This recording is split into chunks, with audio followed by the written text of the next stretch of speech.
What's going on, family? How are you? How are you? How are you? How are you? Welcome in, welcome in, welcome in. I'm going to be straight to the point. If you're here live, wonderful. If you are rewatching this, that's cool as well. We have our stock sermon Sundays. This is the time where we come together and we give some free value on what's going to be happening for the week. This is your weekly analysis for the economy and the stock market, and maybe some money making opportunities. So, all I would ask of you is if you're here or if you're here live, let me know down in the chat or the comments who's here. If you're able to type, if you're watching on a big TV or wherever you are on your phone and you can't type, that's cool too. If you're rewatching, right, this is free value. So all I would ask of you, if you could hit subscribe, like, share with a person, and also just support the channel by joining our community inside of Discord. The links will be down in the description. That is how I'm able to do these things for free on a Sunday, where I do not have to show up. And sometimes, you don't want to show up, to be honest with you. A lot of you are relaxing and chilling and laid back, and I'm still processing and putting out all this information. So do me a solid. And if you so feel inclined, like, man, like I need to join something, right? It really helps the channel and allows me to do these things on Sunday and do these YouTube lives in 2025 and going forth. All right. So thank y'all so much. Appreciate you. And let's jump into the value right away. Right away. Right away. So I'm going to share my screen and we'll get to it. All right.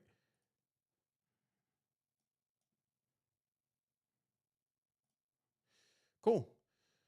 So the first thing is we've got earnings on the horizon here. Got earnings on the horizon, and interesting enough, we also had a pretty big drop in the futures market right when it opened. So that's very interesting. I'm not sure. I don't know if there's news. I haven't really checked into it just yet, but there was a pretty big drop there on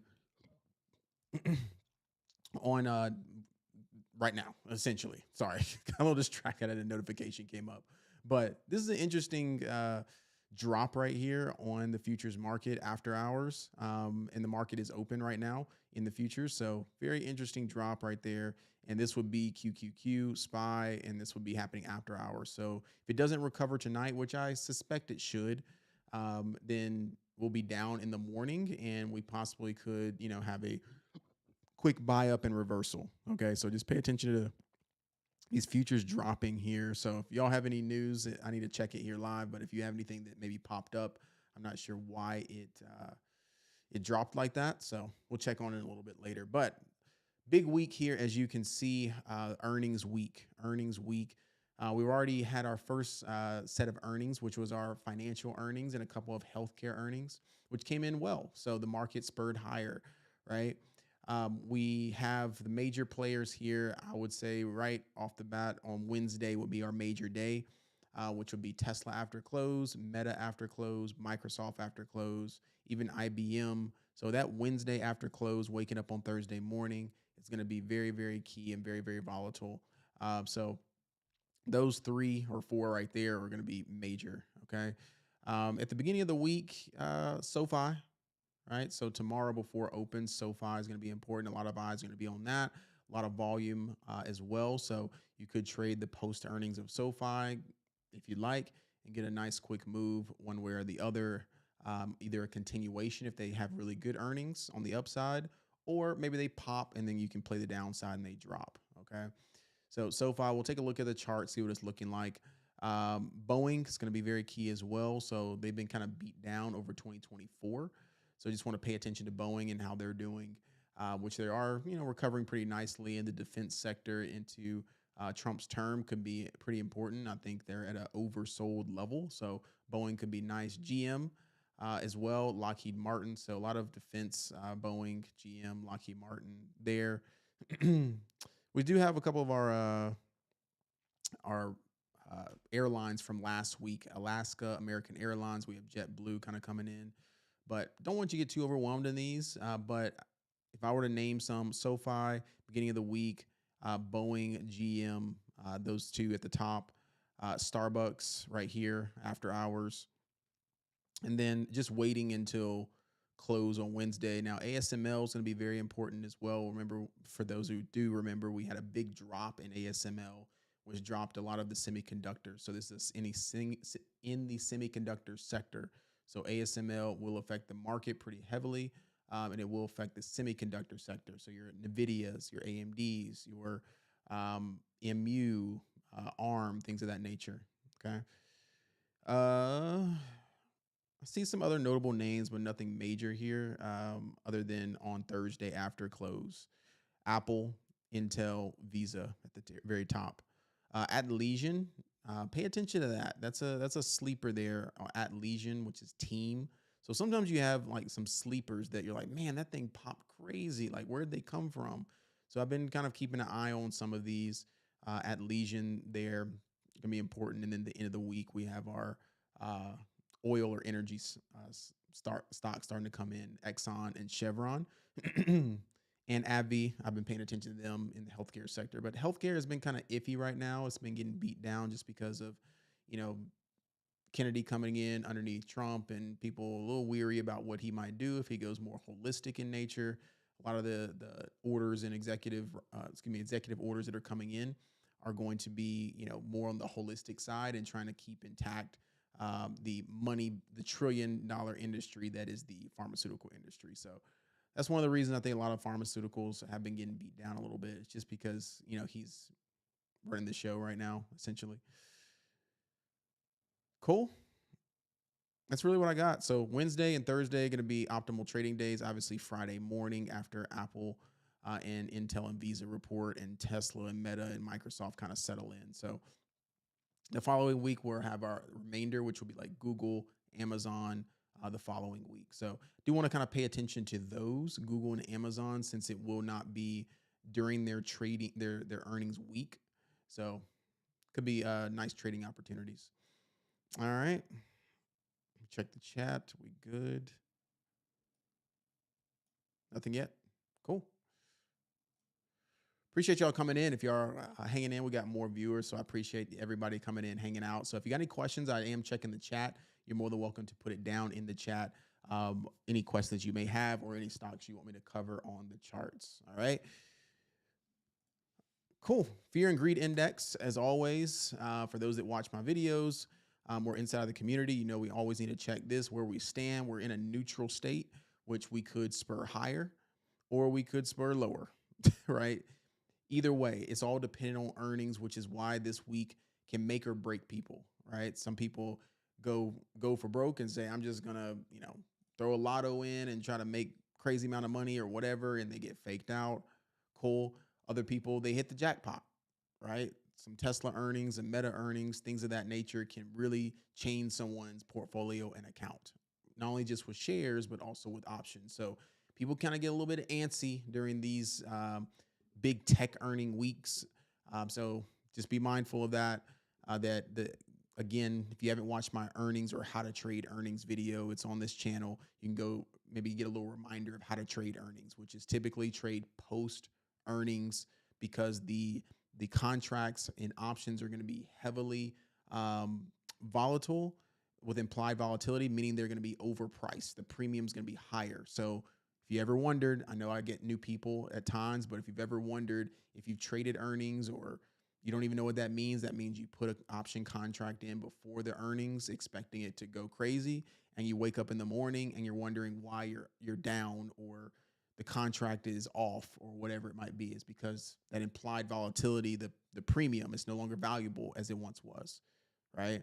It's like you go to the store, you get the pre-sale for the new shoes or a pre-sale for a new watch that just came out or a new car or whatever. The premium is going to be very, very high in anticipation for that release. So people will pay more to, get in early, right? So if it goes in your favor, great. But if it doesn't, then, it's going to get knocked down. So just a reminder for everybody, especially if there's new people on here. All right. Fear and greed index still sitting in neutral. So that means the market can go higher or earnings could tick us back down into fear. Either way. All right. Let's keep it rolling here. We'll go to the economic calendar and then I'll jump on the charts and we'll be out of here. I want to kind of keep this short and sweet today. I want to relax personally, get ready for the week. So here we go. New home sales. Anytime we have 10 a.m. data, it's going to be very important to pay attention to that data because it will affect the market. So all I'm going to is Market Watch personally. If you use a different one, that's awesome. But economic calendar. And if you ever see any 10 a.m. data Eastern or if you see any 8:30 data, right? Those data points are typically very, very important and they will affect the market in some type of way. 8:30 is obviously an hour before the market opens. So if you trade futures, cool. You can maybe trade some, you know, some volatility and volume before the market opens. I do like 8:30 data because sometimes you can get a feel for which direction the market wants to go before the market actually opens when it comes to actually trading options or things of that nature. All right. Let's go Wednesday. Very, very pivotal here. This man Powell's about to start yapping his gums again. Okay. So if you don't know what this is, I know it sounds like a broken record, but I'm on a public platform and sometimes we get viewers on here that don't know what they just joined, right? So I've got to be reminded that the FOMC interest rate decision day or Fed Powell talking, they are going to make a decision this week about whether they're cutting again, whether they're on a pause for a short period of time, or what the outlook of 2025 is going to look like for interest rates, right? Right now, if it were to stay the same, right? If you didn't listen to the last interest rate decision, you were wondering why December was so bearish. Like, why was there so much red in December? Is because when last time he spoke, he was insinuating that the market, that the data points were in good standing and we didn't need to do anything else. That's just a elementary version of saying he didn't want to do anything else, and there may be future delayed rate cuts. So that's not a good thing for an investor to hear when there's uncertainty or when the rate cuts that everyone wants. They want their property taxes to go. They want their HELOCs to go down. They want to refinance. They want to get their car interest rates down. Like all these things coming down, everyone's wanting those rate cuts to kind of hit their pockets. And for an investor in the stock market, when they hear those things, that's not very confident if he's pushing rate cuts back, right? So that's a summary of the last meeting, essentially, is him saying, oh, the market was great in November before the election. We're going to cut rates and cuts rates. Remember, he already cut it 50 basis points and another 50, right? So when he came into December, it was like, yeah, you know, we may cut more, we may not, we don't know, right? So just know what his sentiment was last time, which was more quote unquote bearish, right? Or hawkish. And then this time, what is it going to be? Is it more bullish or dovish? Like, hey, we like where we are. We're going to cut some more rates. Then the market's going to go higher. All right. So Wednesday and Thursday going to be very, very important, along with what I just say on the earnings, right? The earnings kind of coming in and saying, hey, we got Apple after Thursday, after GDP, after the Fed interest rate. And then we have Tesla, Microsoft, Meta, right? Right. Pretty much after he speaks, right? After the market closes on Wednesday. So if you've never seen one of these days, I highly recommend you watch it and you understand what in the world, Peyton. Um, you watch it and just be in awe of how the market, like how the wealth gap. If you really want to see how the wealth gap is created and how much money is made in a very short period of time, join Leverage University or get inside of our Discord this week and actually watch it. Right. So I'll do a summary, like video on the YouTube channel about what the response is towards the end of the week. But if you want to see it live in action, if you never watched it and see the candles moving crazy and going up and going down and going up and going down, and yeah, I'd highly recommend it. Everyone in here that's inside of my community or a client of mine that's seen it for the first time, they were like, oh, wow, I see it now. How much power one person or a committee has over while people are at work and driving home in traffic. And next thing you know, their portfolios are changing for the better or worse in a very short amount of time. All right. PCE data going to be important as well on Friday. So heavy week. That's all I got to say. It's heavy week. And when we're doing these market analysis on these heavy weeks, there's not really much any content creator or person that's talking about the stock market. If you watch multiple people on these platforms, that we can tell someone like, oh, here's the levels for this, because it could just be shot, right? it could be shot. So I'm going to give some levels of where I predict maybe we could go either direction. You got to have a bullish case and a bearish case. But just say, oh man, everything's bullish, like keep going. And then next thing you know, Meta pops and drops, or Tesla pops and drops, or Microsoft, pops and it drops, or whatever it might be, right? So those levels can just be shot, and we can go either direction. It's going to be very, very wide ranges. So that's why I'm saying size down if you do trade this week. Take your profits maybe a little bit quicker. If you decide to throw in a lotto trade, for those of you that know what it is, you put an option contract before, just know that you're willing for that amount of money to go to zero. Either way. Cool. All right, let's check the futures one more time. Still going down. Okay, forming a little bearish flag here, still going down. So I'm looking at probably it going down to 21,600. That's where some buyers are. So we'll see what it does there.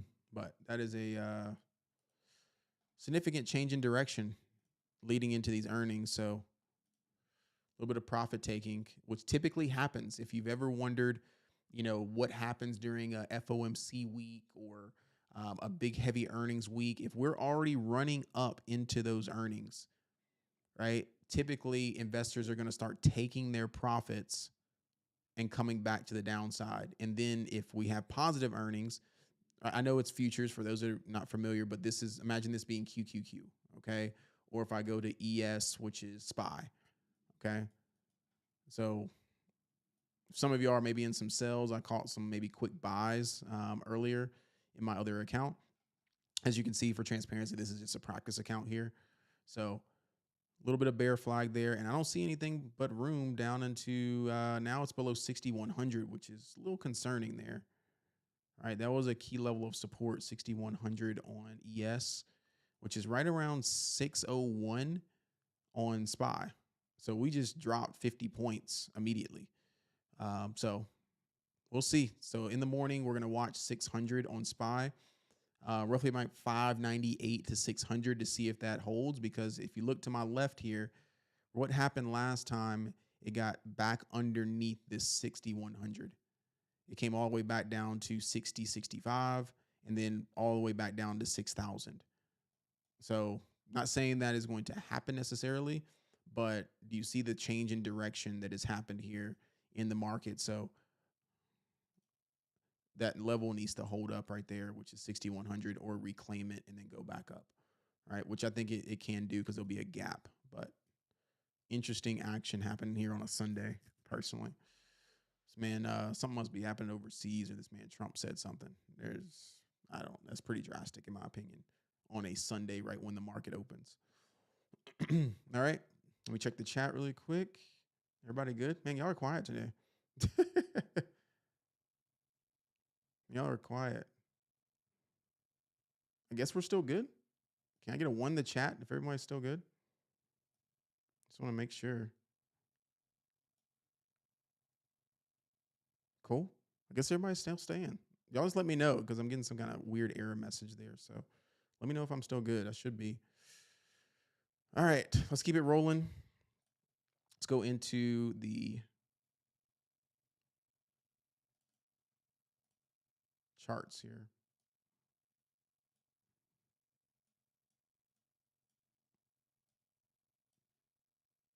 All right. A lot of red. Lot of red. Good Lord. Oh, man. The market goes up, it goes down, it goes up, it goes down. I will remind everybody again, and if you could for me, just put in the chat if okay, 1, if you can hear me. Okay, perfect. Thank you so much. Just be a reminder that swing trading right now can be a little bit difficult. Okay, this is a day trader's market, a scalper's market, and if you're not comfortable with that, or you're busy right now, or whatever it is, it's okay. Right? There's always another trade. There's always another money making opportunity, as much as people think there's not. Okay. Meaning that if you just say someone, I don't know, swung call options, right? Swung call options on SPY, meaning they're holding a call option from last week, and they wake up in the morning and SPY's all the way back down at 600, and they entered a call option at 607. Well, they're going to be down 100% in the morning. You see what I'm saying? Like how drastic a Trump market, and I keep saying that because a lot of people, let me know down below, put a 2 if you've traded actively during a Trump market. That means 2017 to 2019. And a lot of people got into it in kind of 2020 and then dropped it, right? Because I guess it wasn't being taught right or whatnot. But this is a Trump market essentially when it's overnight things can change based off of him visiting LA for the fires or visiting and speaking every day. If you've been watching, he's been speaking about, the Biden administration and how things were going bad. And he was, he visited North Carolina and said how bad things were left there. So when he's talking after hours, on the weekends, traveling, whatever, right, the market will react to that.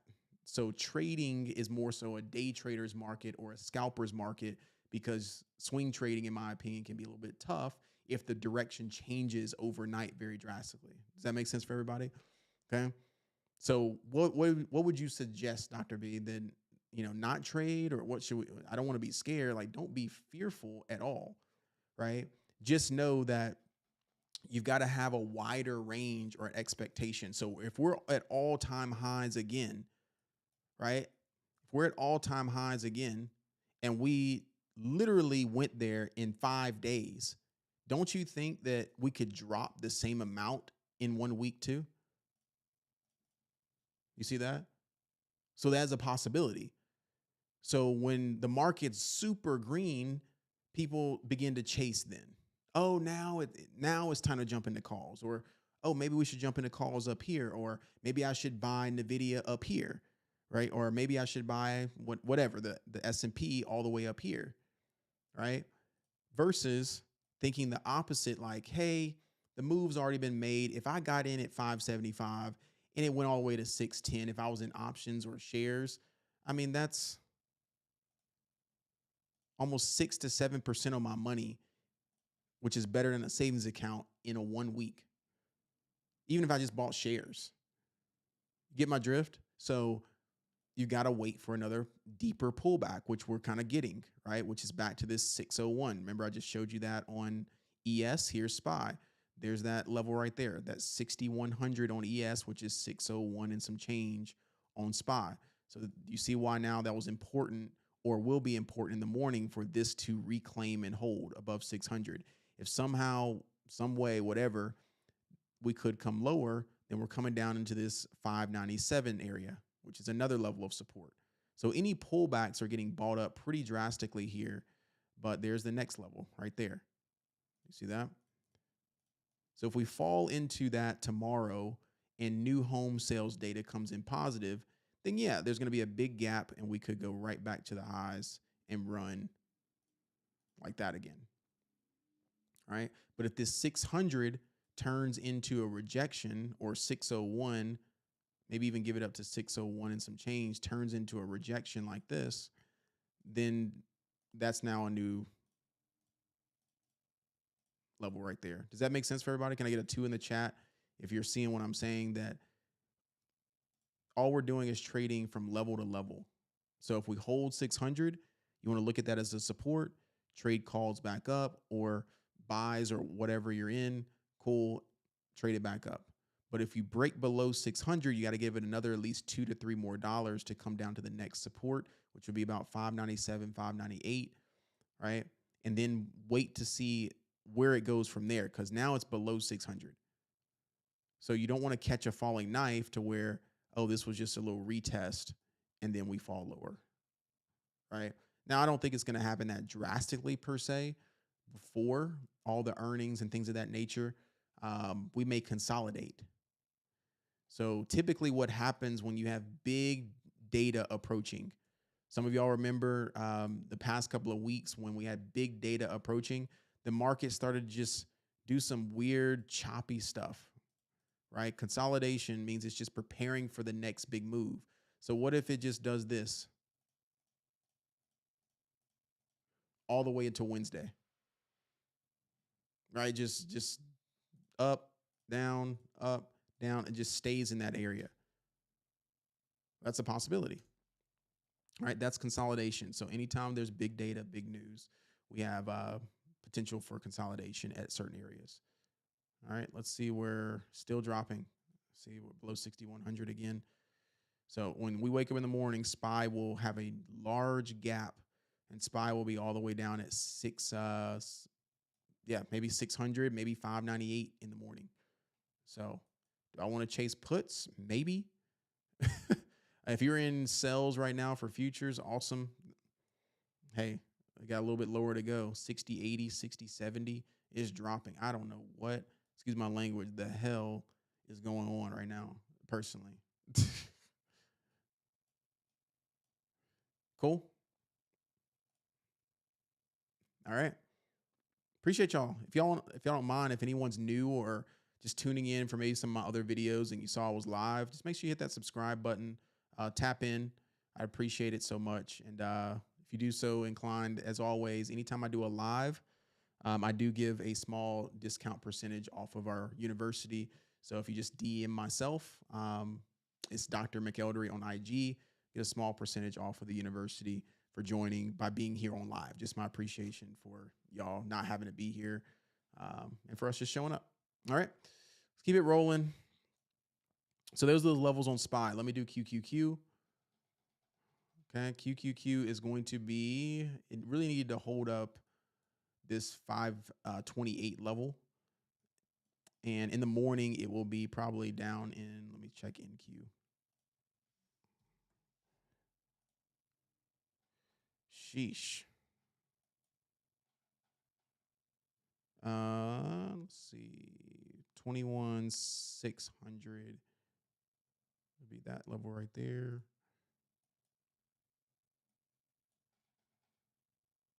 Yeah, we'll be all the way back down here at like 520 roughly in the morning if it doesn't recover. So literally, you QQQ on Friday close the day at 529, and in the morning we will be, if it doesn't recover, all the way down here. All right. So I think the dip's gonna get bought up pretty quickly. Buyers are gonna protect these levels, in my opinion, which will be about 520 on QQQ. So that would be your line in the sand level that you would want it to hold, 520, because if we get below there, look what happened last time. It got this massive drop here. I mean, this is almost identical, right? 533, and we fall all the way down to 515. Well, what do you think is happening now if I move this over?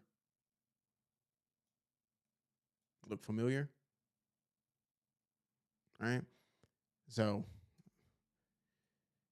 I don't know what it is. Hopefully y'all appreciate it. Let me know, like, down in the comments, do you appreciate, Brian? Like, I appreciate you letting us know the possibilities of why these massive things can happen, because the market over a long period of time goes up, right? But when you hear me saying a lot of times, like, why is he always playing the downside? Why is he always talking about it could drop crazy and all that kind of stuff? Is because if a person doesn't have risk management in order and they only think good things, good things, good things, good things, good things, then a lot of the times what happens is the bad, like the one quote unquote, it's not even a bad day, it's just a healthy pullback, right? That one day could scare someone out of the market. Like literally they see a big red candle and they're like, what the hell is going on? Right? That puts fear in people's hearts. But if I come on here or someone else says, hey, don't be surprised if we do see a big red day, or it's not a crash, right? These gaps are just getting filled. Then you have a different aura and a psychology about yourself saying, oh yeah, I remember, like, if we see that, that's just a pullback. Let me like pick up some shares or pick up a dip or see if there's some call opportunities back up, right? Versus someone's in a call and then they wake up in the morning and it's completely down. Does that make sense for everybody? We good on that? Does that help? Some of you already know that. Let me know in the chat.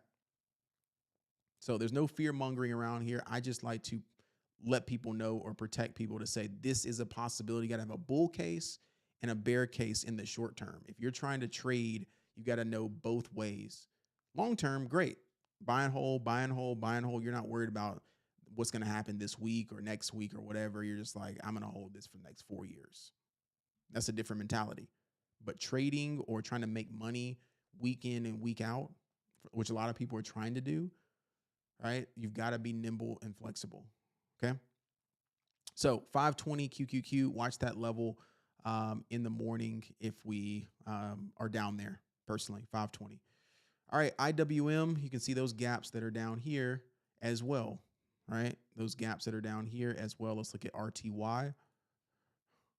Man.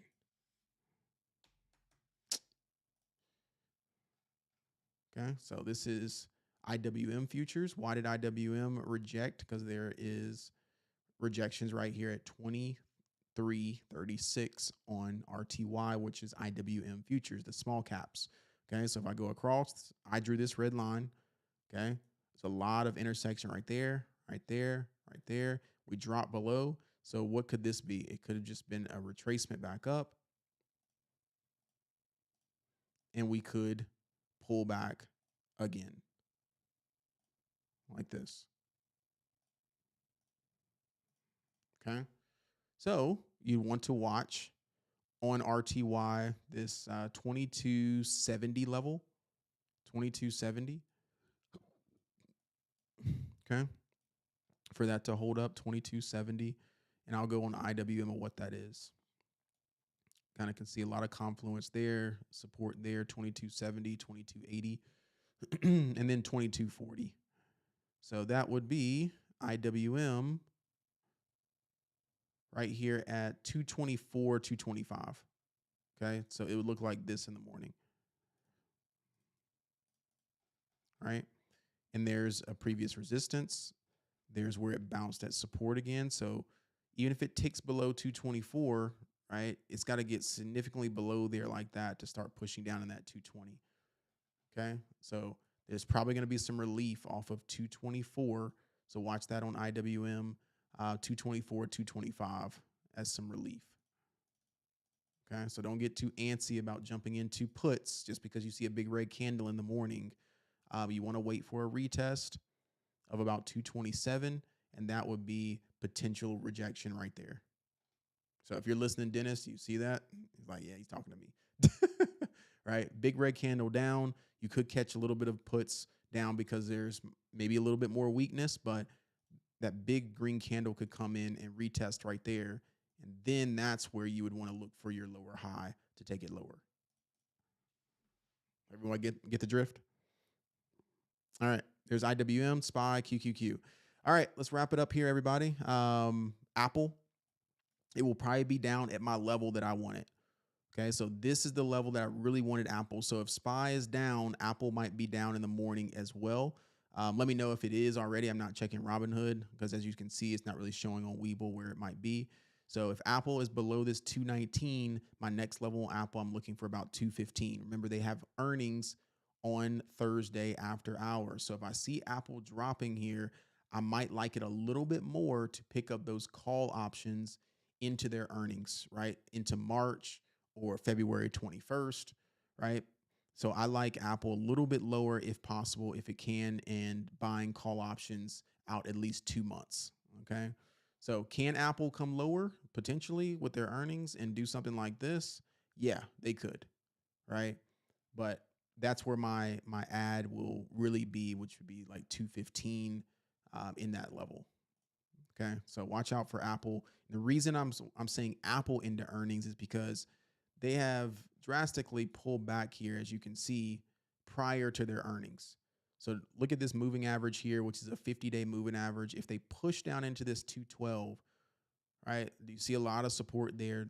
That is where maybe Apple could get some relief from their earnings if they have decent earnings and go back up. I mean, it's Apple, right? So I'm not saying Apple can't tank lower or come lower, stuff like that, but I'm looking for a little bit of relief on Apple, and it is oversold roughly on a daily.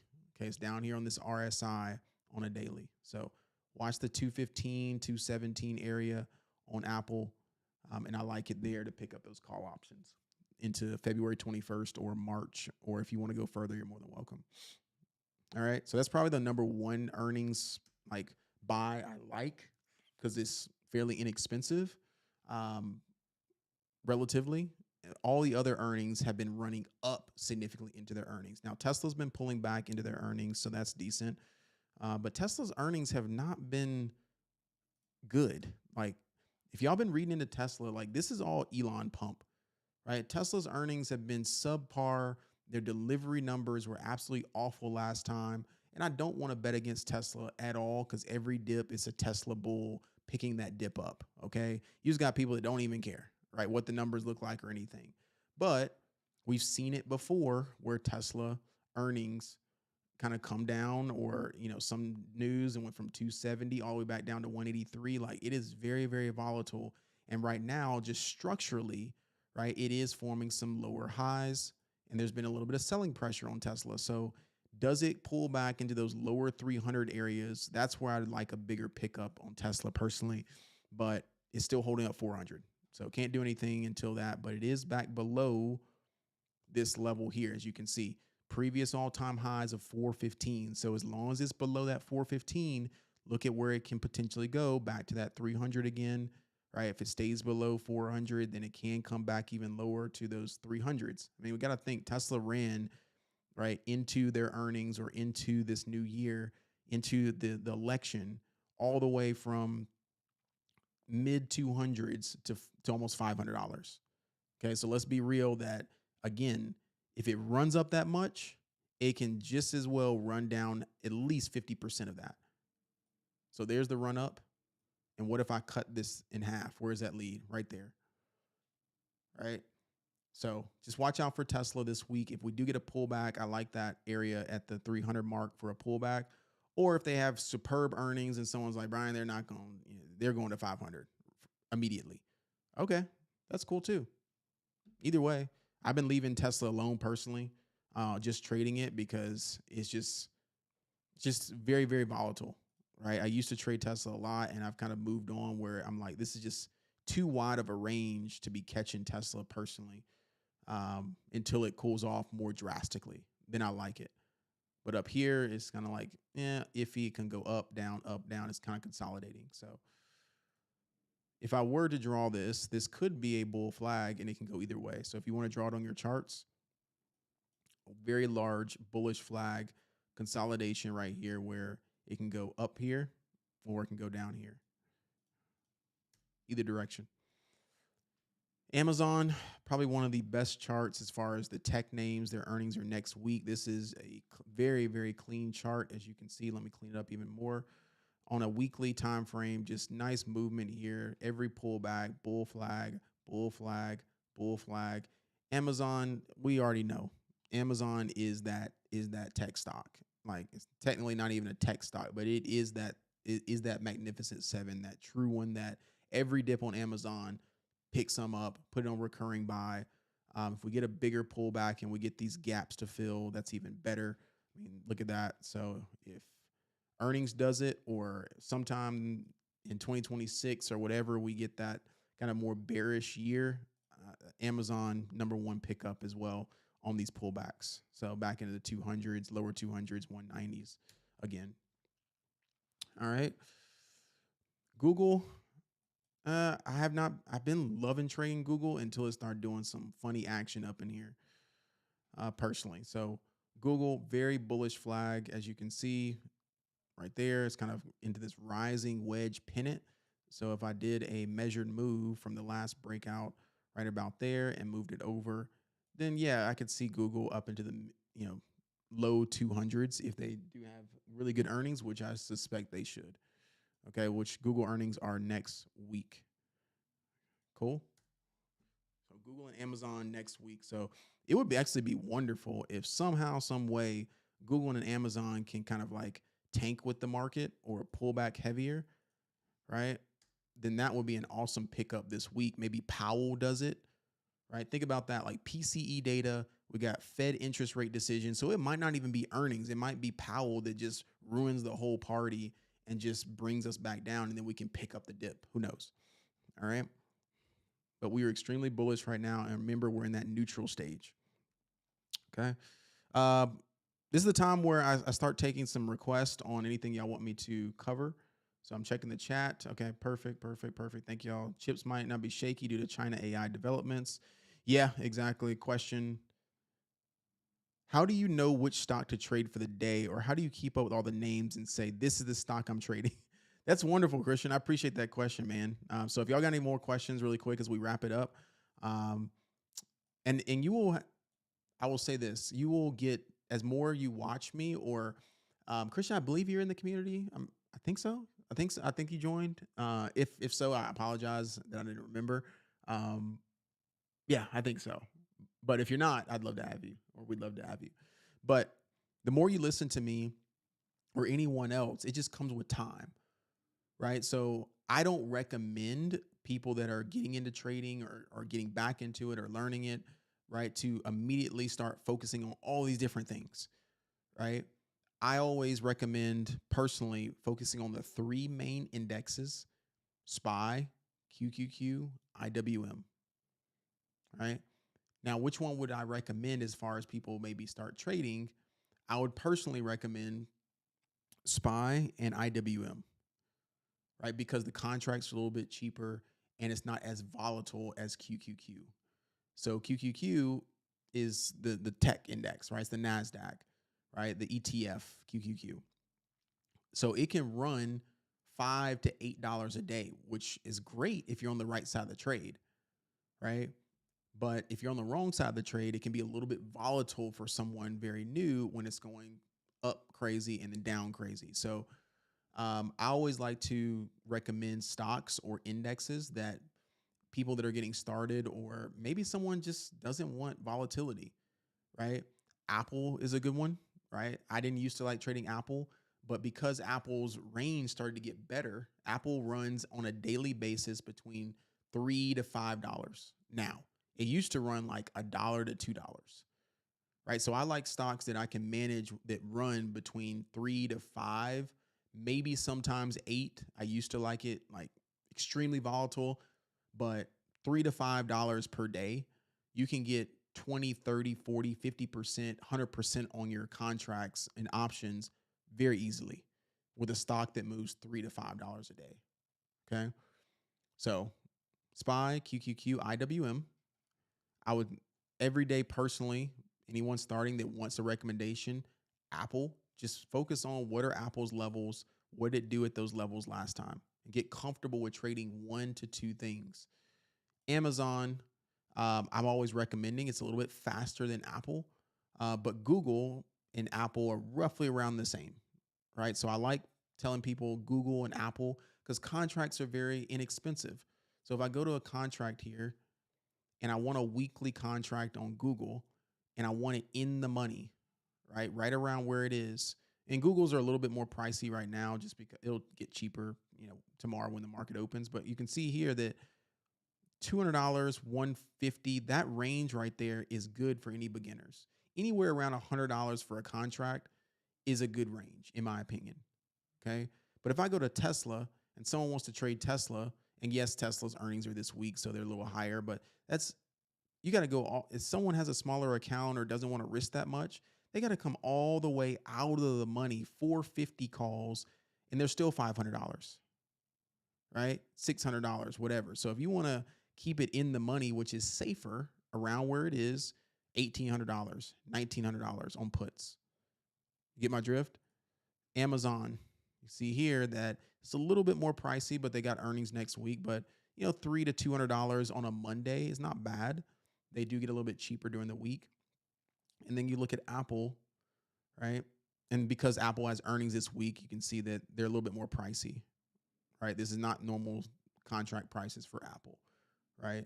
So Meta, Microsoft, a lot faster. You can see they get a little bit more pricey there. Meta just getting stupid pricey. I mean, these are because they have earnings this week, but um, Nvidia is not even bad these days, right? So my top three stocks personally that you can get volatility on every single day that you don't have to think about is Apple, Google, and personally even Nvidia, right? Those three are the contracts are not bad. You can keep it around in the money. And then also it's not moving crazy where you're down 50% before you even get a recovery, right? So hopefully that gives you an answer to the question a little bit. but I've pretty much traded everything. That's how I know so many. So when you see my watch list and it's color coded, it's like, how does he know to just click on this and click on the level and know where Palantir is? If someone asks, me in the Starbucks or wherever coffee shop, hey, what's Palantir at right now? I already know that it's close to 80, right? I've traded Shopify before. I've traded Netflix before. Like I've traded almost everything in my watch list. And that just personally helps me get a better idea of what I like and what I don't like. Right. And it also, if y'all appreciate it, it helps me become a better coach or a teacher. Because if someone asks me, hey, Brian, I want to trade this and that, like, have you traded it? And I'm like, no, but it could be something good for you versus, hey, yeah, I have traded it. I would watch out, whatever. Um, Netflix does not move the same as a Apple. So you could chart it out and you can get in Netflix and you're like, oh man, this is kind of wonky. Like this is moving a little different. Right. So it just takes time and experience. So, but every day I personally just look for, um, you're so welcome. You're so welcome. I just look for um, my Magnificent Seven. So I personally just trade the top like tech stocks. And then sometimes, as you can see, my color code, and if y'all ever want to know, the indexes for me are always in yellow. So, the futures and whatnot. And then blue for me is like my main like trading stocks. So I got my Magnificent Seven tech, and then I've got a lot of the semiconductors there because the semiconductor sector moves very well. So Nvidia, AMD. Those are the ones I personally trade, right? My orange is kind of like slower kind of movers, but solid companies that I may check on every now and then, but they're just not fast enough for me personally. And sometimes they move, on a great day, and sometimes they just stagnant, right? Like Starbucks, I've traded and I like trading Starbucks, but it took forever for this bounce to happen. And, I want a little bit more movement versus just like a, you know, $3 move or $1 move for Starbucks that took all day to happen, right? So these are a little bit slower movers that I keep on the side that if I see it like in a good range or at a good level, I might like swing trade these. So like Walmart, I just see a big bull flag. Okay, cool. Walmart might try to be going to 100, but it's already running. So Walmart, I need to maybe wait or whatever. Disney, if I see it at a resistance, I'm like, oh, okay, well, it's close to this level of like 116, 117. Last time it was here, it kind of got stuck. Right. So what does it do again? Is Disney ready to take off or does it shoot back down in this channel? So these orange ones I kind of pay attention to. Are they at a key level? Okay, Starbucks is approaching 100 and 104 again, where a lot of action was right there, right there, right there, right there. That's when I'll trade these in orange when they're at very oversold, overbought levels. They're tanking or they're shooting to the moon, and I'll trade those like Adobe. All right, look at Adobe. It is pulled back from mid 600s all the way back to $400, right?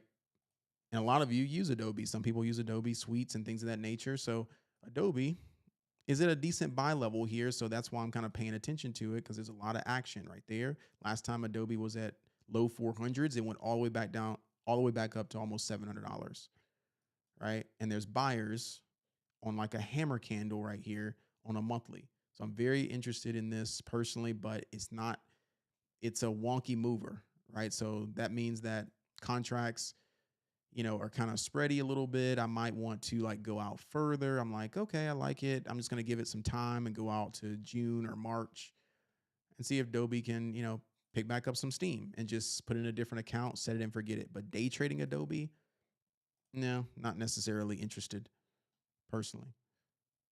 Y'all getting the drift? Nike, we already know what's happening with Nike. Extremely oversold. Nike's going through some growing pains right now, but they got a new CEO. So is this the time where Nike finally says, hey, cool, I'm going back up now? So Nike's very interesting here, right? Look at Lululemon, just absolutely massive, absolutely massive for Lululemon recovery off this low 200. So you see what I'm saying? Like it's at a very solid level right there where it pulled back into. Does that not look almost like Adobe? And because it's a solid company, it just going through some growing pains, it's going to try to go right back to where it was. All right. Airbnb, I'll just kind of scan here. Uber looks good. You can see there came right back to a level 63. So nice hold there, nice bullish candle off of that level, and it's close enough to it. So once something comes off of a level on my orange watch list here, I kind of want to just keep it on watch, but I don't want to chase because I know it's slower.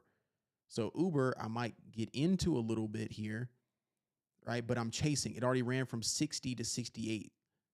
So I might need it to pull back, and I'll just turn my alerts on. I'll say, man, I like this Uber chart. It could go all the way back up to mid 80s and try to go to 100, right? But I would like it to pull back just a little bit, so I don't want to jump the gun too early and get into calls just because I see the Uber chart looking really good right now. So I'll just monitor it, turn on my alerts because it's close enough to this support level. Cool. Home Depot worked out beautifully. Signaled this one in the community. So if any of y'all caught that, absolutely beautiful, all the way from 390 to 420 on a nice swing trade. And if y'all wanted to see it for confirmation, I don't know if that matters, but swing trades here in our community, I separate it in our thread so you have exactly what it is. Here it is. Signaled this back in at the end of December. So if you're in our community and not checking out the swing trades or the shares and leaps, please check out those because a lot of these are playing out. It just may take a whole month or whatever, and you can set it and forget it. And this worked out beautifully. You can see there when I signaled it, it was right at that level, 390. I liked it. Nice confluence. And there it is. Again, I gave another entry right here. I said I liked it. It's starting to show bullish candles. And then there it is on the 21st of this month, and it's right back to 420. All right. So we check the chat, and we're wrapping up here. Any final thoughts for anybody? Can you explain fair value gaps? I'll give you. I'll give you the proper definition. We'll do it together here. We will do it together. I'll give you the proper definition. And the reason I'm saying that is because when you watch other YouTubers or traders or whatever, they'll talk about, especially in the futures or Forex market, oh, there's a fair value gap, right? I typed in definition. What the heck? Value gap. And I'll read it off and explain it to everybody. A price gap that occurs when there's a large difference between the closing price of one trading period and the opening price of the next. A key concept in price action trading can be used to make informed trading decisions. Okay. They're caused by temporary imbalances between buyers and sellers. They can occur when the market hasn't had enough time to process the information. All right, so I'll show you on the chart. Okay. So a lot of futures traders and Forex traders will see fair value gaps essentially based off of their candle wicks and price action. I personally don't trade that way. So if you do and you're coming on here watching me and you're like, hey, I came from the future stuff and all that kind of thing, like, and you trade that way, that's great. Meaning a futures trader can see that there's a fair value gap that would be between, just say, I'm just for example, they'll look at the candle wicks and they'll say, okay, this candle close was here, and then this big engulfing candle came here, and then there's a fair value gap between here and here. Right? I'm not saying there is one here. I'm just giving an example of how typically a Forex or a futures trader would say, hey, there's a fair value gap. Here's how I look at my gaps in general. If there's, I'll make it very elementary for everybody personally.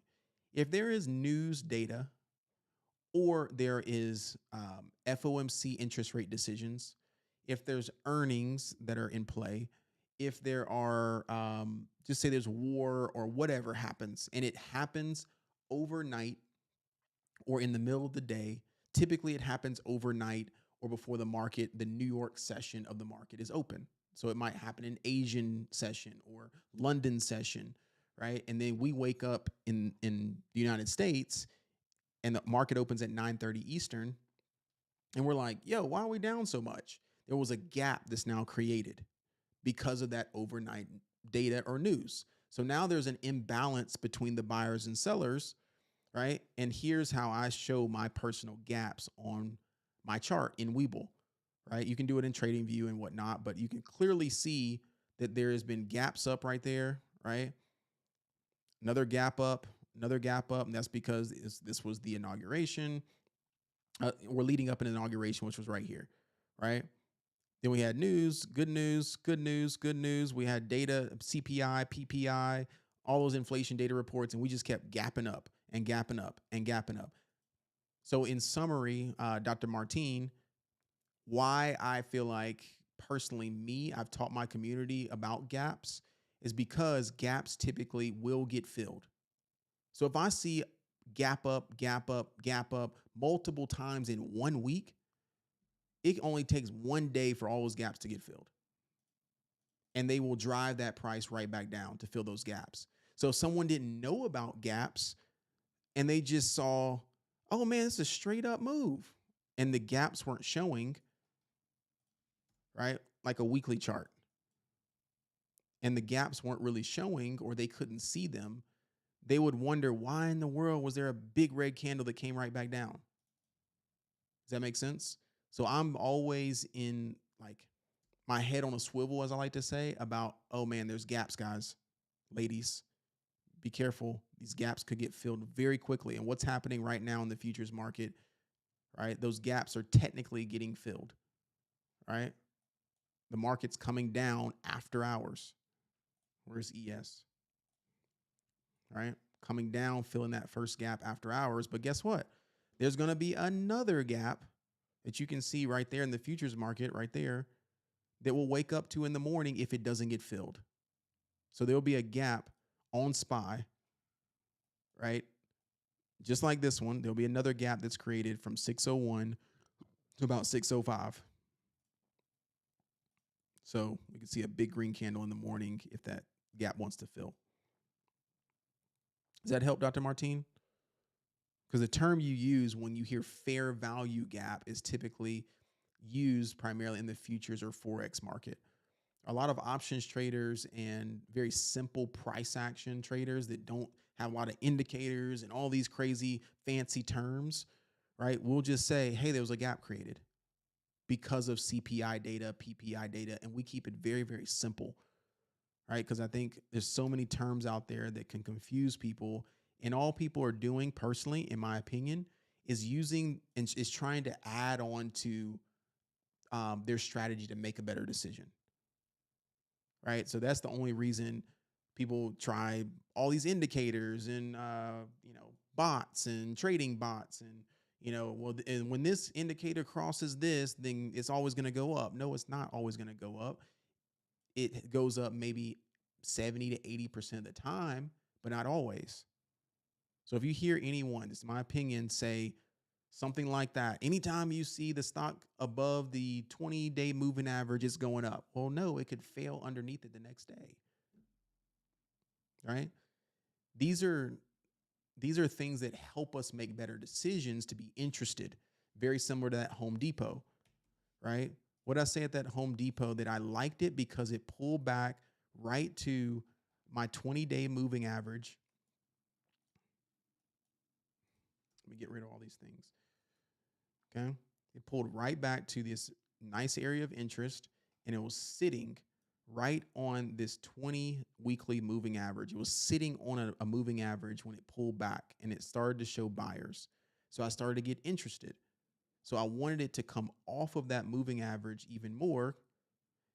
That's why I signaled it around 394, because it could have gone further down to this 370. So we get a trigger to say, hey, there was a gap created, or, it's pulling down to a moving average, and it tells a trader or an investor, I'm interested. Then what do you do based off that interest? You react to it. What does it do off of that level? What does it do in the gap? All right. Does it fill it or does it not fill it? It could be a gap and go. Cool. I went a little bit overboard on that, but hopefully that helped for everybody. Cool. Make sure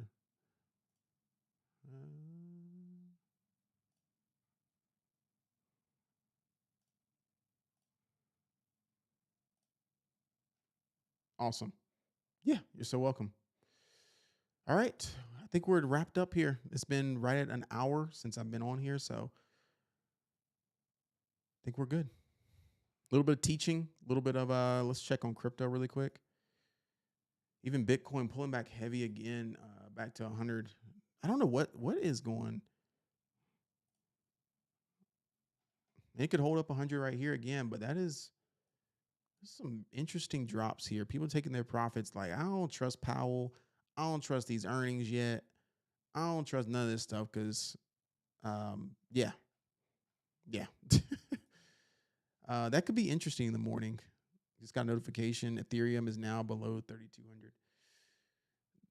A lot of the crypto names could be interesting because Coinbase has been struggling at 300, and Coinbase could start coming back underneath into this 273 area. So, yeah, interesting. Go once, to twice. Any other questions, thoughts, perspectives for anybody? Check in the chat. Give me a 2 if we're good. I'll bounce out.